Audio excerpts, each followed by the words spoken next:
Interpersonal skills. Number 1, role-playing. It is a method by which the trainees are assigned the roles to play in a given case incident. They are provided with a script or a description of a given problem and of the key persons they are to play. Ang role-playing ay nagpo-provide ng interactive environment para sa individuals to develop their interpersonal and communication skills. Role-playing allows participants to engage in realistic scenarios, mirroring actual interpersonal challenges they may encounter in professional or personal settings. And as a manager, makakatulong din ang role-playing sa pagbuo ng bond sa iyong mga katrabaho. Number 2, behavior modeling. This method attempts to influence the trainee by showing model persons behaving effectively in a problem situation. The trainee is expected to adopt the behavior of the model and use it effectively in some instances later on. Sa behavior modeling naman, natututo ang mga individual o trainees na i-adapt ang magandang pag-uugali ng kanilang role model to various situations na nagpapakita kung gaano sila ka-flexible and versatile when it comes to communication and relationship building efforts. Number 3, sensitivity training. Under this method, awareness and sensitivity to behavioral patterns of oneself and others are developed.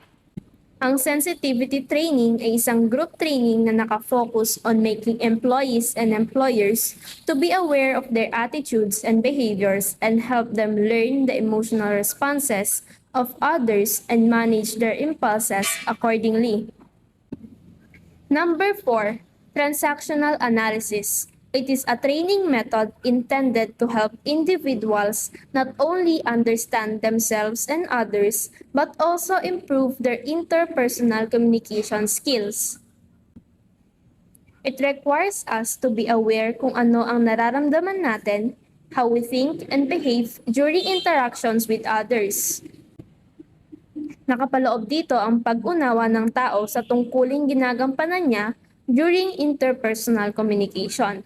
Individuals gain insights into their own communication patterns, improve understanding of others, and enhance the overall quality of interactions. Job knowledge. Under the job knowledge, we have two: the on-the-job experience and the coaching. On-the-job experience, this method provides valuable opportunities for the trainee to learn various skills while actually engaged in the performance job. Coaching. This method requires a senior manager to assist a lower manager by teaching him the needed skills and generally providing directions, advice, and helpful criticisms. Number 3, understudy. Under this method, a manager works as assistant to a higher level manager and participates in planning and other managerial functions until he is ready to assume such position himself. Under organizational knowledge, we have position rotation. Under this method, the manager is given assignments in a variety of departments. The purpose is to expose him to different functions of the organizations. Multiple management. This method is premised on the idea that junior executives must be provided with means to prepare them for higher management positions. To achieve this, a junior board of directors is created consisting of junior executives as members. Performance appraisal. When we say performance appraisal, this is the measurement of an employee's performance. The purposes for which performance appraisal is made are follows: to influence in a positive manner employee performance and development. This purpose highlights that performance appraisal are not just about assessing an employee's past performance po, but also motivate sila para ma-improve po ang kanilang performance. Sa pagbibigay po ng motivation ay nagkakaroon po ng positive impact ang trabaho ng isang employee at may improve rin po ang kanilang skills at makakapagtrabaho ng maayos. Determine merit pay increases. In many organizations, the result of a performance appraisal play a significant role in decisions related to compensations po. High-performing employees may receive pay raises, bonuses, or other financial incentives as a recognition po sa kanilang contributions. For example po, kung ang isang empleyado ay nag-i-exceed po sa kanyang performance, ay maaari pong tumaas ang kanyang sweldo o magkaroon ng performance bonus. The third one is to plan for future performance goals. Ito po ay nagbibigay ng foundation para sa future performance goals that are specific po.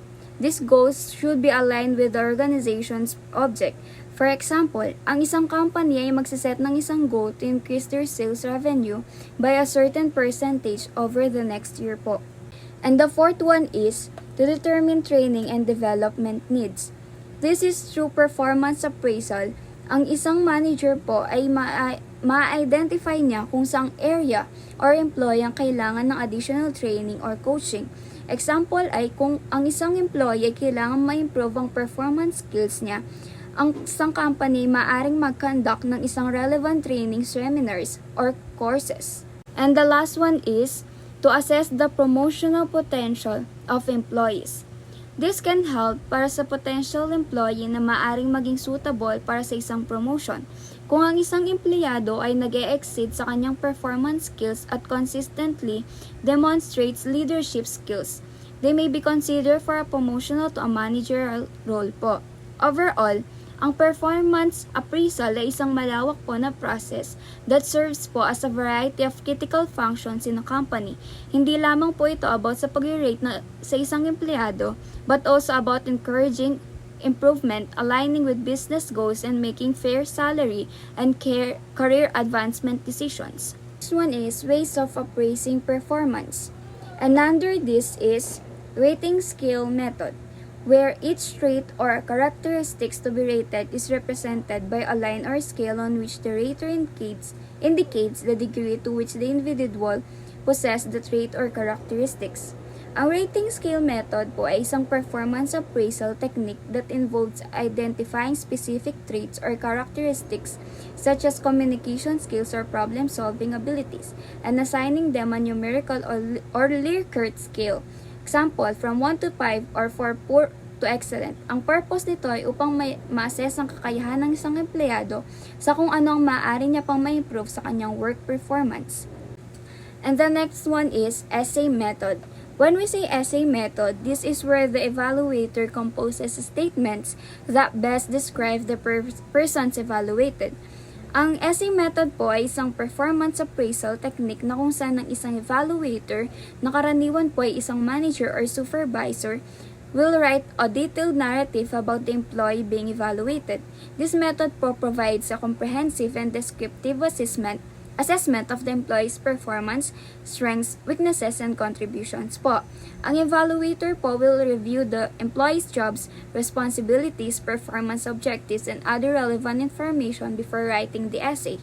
The essay includes detailed descriptions of the employee's performance, highlighting their strengths, achievements, and areas for improvement.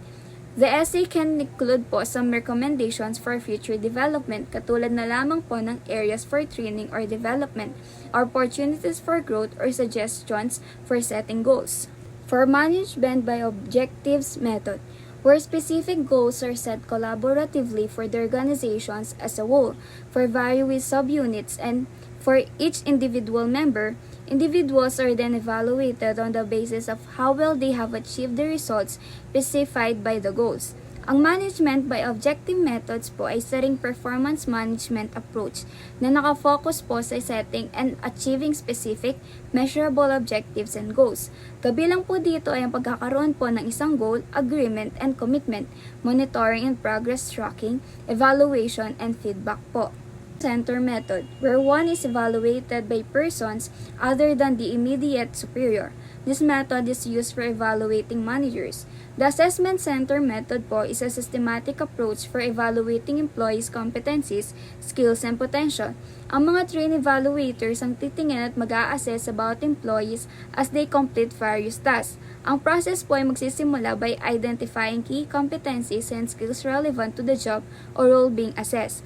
Participants participate in designated exercise, receive feedback on their performance, and aggregate some assessment to provide an overall evaluation.